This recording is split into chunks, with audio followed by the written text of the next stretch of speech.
Vous savez, les gens pensent qu'on travaille parce qu'on est pauvre. Ce n'est pas vrai. En fait, on travaille pour garder la tête haute. Vous savez, la nuance, elle est fine. Le respect de l'heure, le respect de la qualité du travail. Pas du bricolage, du sérieux. Et les bonnes personnes à la bonne place. L'Afrique a besoin de ça. Et c'est pareil dans tous les pays africains. Il faut une révolution des mentalités. La bonne personne à la bonne place et le travail sera fait. Et s'il n'est pas fait, on le dégage, on met quelqu'un d'autre sans état d'âme.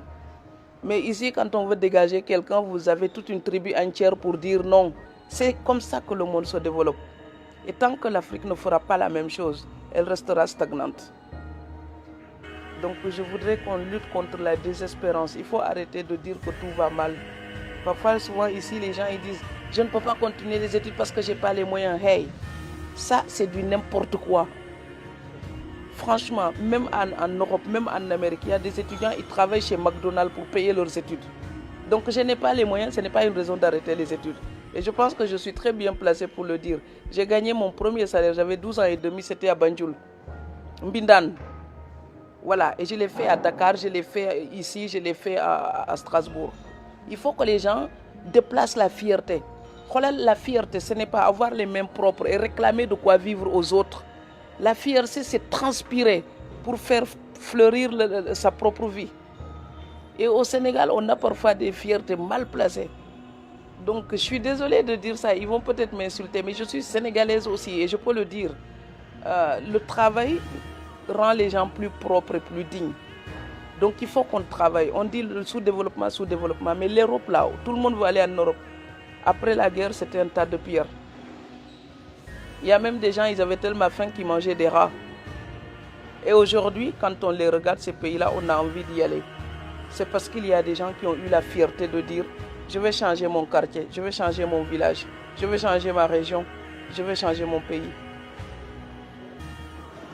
On peut avoir 1000 rêves ou 2000 rêves et en réaliser seulement un ou deux. Mais ce qui est sûr, c'est qu'on ne réalise jamais un rêve qu'on n'a pas formulé dans sa tête. De la même manière, quand on va en Europe aujourd'hui, dans les années 70 ou les années 60, quand on parlait des 30 glorieuses, il y avait du travail pour tout le monde en général. Et les gens venaient d'Afrique et trouvaient tout de suite du travail. Mais aujourd'hui, quand vous allez dans un quartier en France, par exemple, où les gens ont perdu le boulot, où l'usine a fermé et les gens sont au chômage, franchement, objectivement, comment voulez-vous qu'ils acceptent des gens qui viennent pour ajouter du chômage au chômage? C'est tragique, mais c'est aussi une réalité, il faut la voir. Il ne faut pas voir seulement du racisme. Seulement après, il faut se battre pour dire que des deux côtés, si l'Afrique doit comprendre la réalité européenne d'aujourd'hui avec la crise économique, l'Europe aussi doit comprendre la réalité de l'Afrique.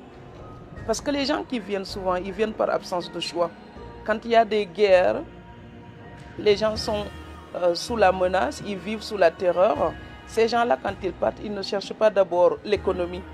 Ils cherchent d'abord la survie, ils cherchent la paix, la possibilité de reconstruire une vie. Et c'est aussi un modèle européen qu'ils vont chercher. Vous savez, c'est aussi l'Europe qui nous a vendu le principe des droits humains.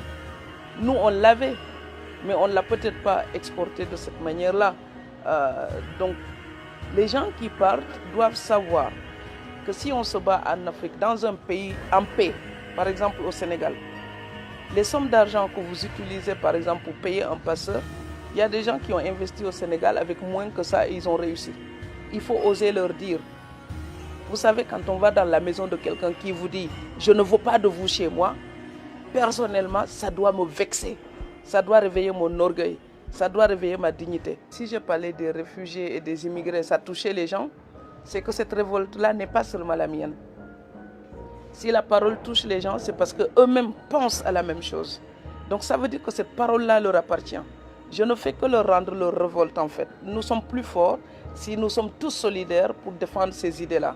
Tous les êtres humains, que la peine soit connue ouvertement ou non, tout être humain mène un combat existentiel.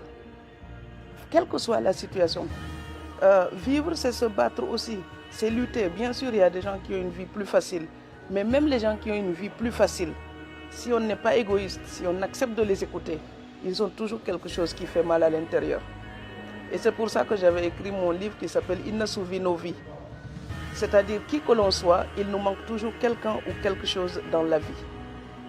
Donc les peines, finalement, ce sont comme des escaliers.